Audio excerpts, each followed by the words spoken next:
삼전 살걸, 하이닉스 살걸, 그때 대출 받아서 집 살걸, 돌반지 팔지 말걸, 그때 연락할걸, 그때 연락받지 말걸, 그때 화내지 말걸, 그때 사랑한다고 말할걸, 걸. 사람은 이상합니다. 이미 선택은 끝났는데 자꾸 선택하지 않은 길을 꺼내서 후회합니다. 오늘의 주인공은 사람도 아니고 짐승도 아닙니다. 껄무새. 뭐뭐 할 거를 입에 달고 살면서 이미 지나간 선택을 하루에도 몇 번씩 되새김질하는 존재죠. 네, 접니다. 혹시 저 말고도 이거 내 얘기네 싶으셨다면 댓글에 그냥 껄 하나만 남겨주세요. 다 비슷하게 살고 있잖아요. 껄무새의 특징 한번 볼까요? 결과를 볼수록 괴롭고 차트를 볼수록 늦은 것 같고 남 인생이 잘 풀릴수록 내 선택만 더 의심하게 됩니다. 근데 이상하게 자기 선택만 제일 미워합니다. 주식, 부동산, 코인, 연애, 진로, 인간관계까지. 껄무새의 입버릇은 딱 하나죠. 그때 그거 할걸. 근데 진짜 웃긴 건 당신만 그런 게 아니라는 겁니다. 심리학자들이 보면 이건 성격 문제도 아니고 의지 문제도 아니고 그냥 내가 원래 그런 거예요. 사람이 후회하는 건 선택을 잘못해서가 아닙니다. 선택하는 순간 뇌는 동시에 계산을 시작합니다. 내가 얻은 것 대 포기한 것. 문제는 여기서 시작됩니다. 뇌는 포기한 걸 그냥 지나간 선택으로 두지 않아요. 손실로 계산합니다. 그래서 우리는 안 한 선택을 괜히 잃어버린 것처럼 느끼게 되죠. 이걸 심리학에서는 손실 회피라고 부릅니다. 이와 관련해서 재미있는 실험이 하나 있어요. 실험은 아주 간단했습니다. 100만 원을 앞에 두고 이렇게 묻습니다. A 확실하게 100만 원 받기. B 반반 확률로 200만 원 아니면 0원. 대부분 A를 선택했어요. 확실한 게 좋으니까요. 근데 질문을 이렇게 바꾸면 완전 달라집니다. A 확실하게 100만 원 잃기. B 반반 확률로 200만 원 잃거나 아예 안 잃기. 이번엔 대부분 B를 선택했어요.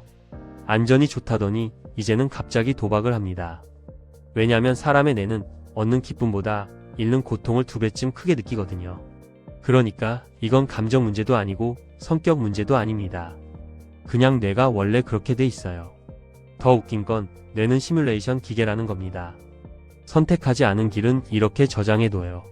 실패 없음, 고통 없음, 단점 없음, 완벽합니다.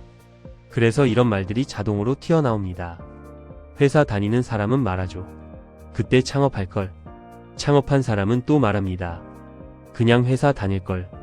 결혼하면. 혼자 살걸. 혼자 살면. 그 사람이랑 결혼할걸. 삼전 주식 안 산 사람은 5만원일 때 살걸. 1년 전에 금판 사람은 팔지 말걸. 그리고 뇌는 이렇게 정리해버립니다. 현실은 후회투성이, 가보지 못한 길은 지금보다 훨씬 완벽한 인생. 하지만 그 완벽한 인생은 한 번도 살아본 적이 없다는 겁니다. 심리학에서는 이걸 반사실적 사고라고 부릅니다. 사람은 항상 안 했던 선택을 한 번 더 상상한다는 겁니다. 이미 끝난 선택인데 왜 자꾸 안 한 쪽만 머릿속에 남을까요? 이건 선택의 문제가 아니라 기억의 문제입니다. 심리학에는 이런 유명한 실험이 있어요. 블루마 자이가르닉이라는 사람이 한 실험인데요. 사람들한테 여러 가지 일을 시킵니다. 어떤 일은 끝까지 하게 하고 어떤 일은 중간에 끊어버려요. 결과가 어땠을까요? 사람들은 끝낸 일보다 중간에 끊긴 일을 훨씬 또렷하게 기억했습니다. 이걸 자이가르닉 효과라고 부릅니다. 쉽게 말하면 뇌는 끝난 일엔 관심 없고 끝나지 않은 일에 집착한다는 것. 그리고 이게 껄무새랑 딱 연결됩니다. 가보지 못한 길은요. 확인 안 됐고 끝나지 않았고 결론이 안 난 상태입니다. 그래서 뇌 입장에선 아직도 처리 중인 일이에요. 그래서 이런 생각이 계속 떠오릅니다. 그때 그거 했으면 어떻게 됐을까? 가보지 못한 길은 좋은 길이라서 남는 게 아니라 끝나지 않아서 남는 거예요. 현실에서 껄무새가 어떻게 작동하는지 볼까요? 공무원은 말합니다. 회사 다닐걸. 회사원은 또 말하죠. 공무원 할걸. 웃긴 건 반대편 사람도 똑같이 후회 중이라는 겁니다. 연애도 마찬가지예요. 헤어질 땐 아, 잘 헤어진 거지. 시간 좀 흐르면 이런 생각이 스멀스멀 올라옵니다. 그래도 그 사람 나 되게 좋아해 줬었는데 그 사람이랑 결혼했으면 어땠을까? 이건 사랑 문제가 아니라 안 해본 선택을 더 좋게 느끼게 만드는 뇌의 착각이에요. 지금 관계는 다 겪어봤고 단점도 다 아는데 안 한 선택은 좋은 장면만 골라서 하이라이트처럼 남거든요. 그래서 뇌는 안 한 선택을 항상 더 그럴듯하게 포장합니다. 그러니까 첫사랑이랑 잘 안 됐다고 너무 슬퍼하지는 마세요. 당신은 그 사람 기억 속에서 끝내 완성되지 않았기 때문에 아마 평생 가장 좋은 모습으로 남아있을 테니까요. 잠깐 구독 먼저 해두세요. 이 채널 나중에 다시 찾고 싶어도 기억 안 날 수 있거든요. 그리고 돈 이야기만 나오면 껄무새는 또 등장합니다. 그때 전세 말고 대출 받아서 집 살걸. 비트코인 300만원일 때 살걸. 엔비디아 살걸. 하지만 그때는 어땠죠? 대출 무서웠고 뉴스는 온통 공포였고 확신은 없었어요. 뇌는 그때 내가 얼마나 불안했는지는 싹 잊어버리고 결과만 계속 떠올리게 합니다. 사람이 후회할 때는 뇌에서 이랬으면 더 좋았을 텐데 이 생각이 계속 반복돼요. 껄무새는 현실을 사는 대신 자꾸 다른 인생이랑 비교만 하게 되는 거죠. 철학은 이렇게 말합니다. 정답은 선택 전에 있는 게 아니라 선택하고 나서 만들어진다. 인생은 정답 고르기 게임이 아니라 내가 한 선택을 정답처럼 살아내는 게임이라는 거죠. 불교에서는 이걸 아주 간단하게 설명해요. 지나간 것에 머물면 후회가 되고 오지 않은 것에 머물면 불안이 된다. 괴로움은 지금이 아닌 곳에 마음이 가 있을 때 생깁니다. 이미 지나간 일에 다시 마음을 쓰는 건 고통을 한 번 더 사는 거예요. 기독교도 비슷합니다. 성경 이사야서에는 이런 말이 나와요. 너희는 이전 일을 기억하지 말며 옛날 일을 생각하지 말라. 보라, 내가 새 일을 행하리니 이제 나타낼 것이라. 불교에서는 지나간 일에 계속 머무는 걸 집착이라고 부르고 기독교도 비슷합니다. 종교가 달라도 말은 거의 똑같아요.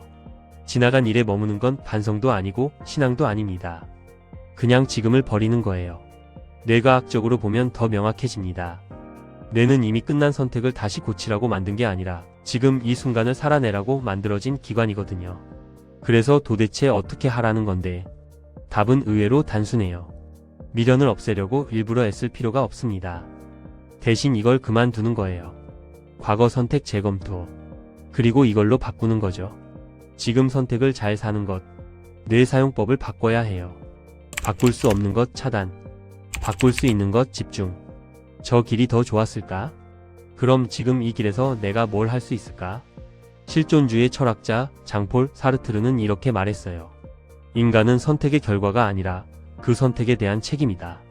선택이 맞았는지가 중요한 게 아니라 그 선택 이후를 어떻게 사느냐가 중요하다는 말이죠. 재밌는 연구 결과도 있어요. 언제든 바꿀 수 있는 선택보다 이미 되돌릴 수 없는 선택을 한 사람들이 오히려 만족도가 더 높았대요. 왜? 바꿀 수 있으면 내가 계속 이게 맞나? 하고 되물으면서 껄무새 모드로 들어가요. 반대로 이미 끝난 일은 오케이. 이제 이걸로 최선을 다해보자 하고 뇌가 받아들여요. 이게 바로 뇌의 생존 본능이에요. 끝난 일에 대해서는 스스로 이유를 만들고 납득하고 앞으로 나아가게 합니다. 그러니까 미련이 생기는 건 당신이 약해서가 아니라 내가 다음으로 가고 있다는 신호예요. 지금 아무것도 안 하면 1년 뒤에도 똑같이 말합니다. 그때 할 걸. 껄껄껄. 그러니까 오늘은 이렇게 해봅시다. 껄껄껄 버리고 지금 할 수 있는 거 하나 아주 작게 시작하세요. 바꿀 수 없는 것에 매달리지 말고 바꿀 수 있는 것에 에너지를 쓰세요. 그 삶이 훨씬 덜 후회스럽습니다. 다른 선택을 계속 상상하는 건 여기서 멈추고 지금 이 선택을 정답처럼 살아보는 겁니다. 그리고 이것만은 꼭 기억하세요. 미련도 후회도 모두 다 내가 하는 거야.